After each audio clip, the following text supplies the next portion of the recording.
Siklus, geskryf deur Deurlag. Vandag se saad is môre se koring.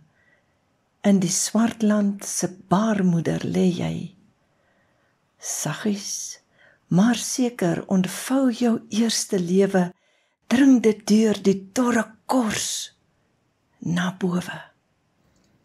Wag dit op die reendruppels wat lewegewend opdaag, om jou barensnood te verlig en saad in groen, welige koringplante te verweeg.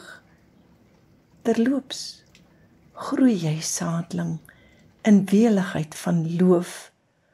Groei jy met vereiste trend om tyd uit te koop tot are vorm, are wat weer volwasse sade kan skiet. So volg siklus op siklus van lewe, gegewe van ons meester in allermagtige wysheid, onuitputlike bron van ware lig. Dit was Siklus, geskryf deur Deurlag, voorgeles deur Margaret.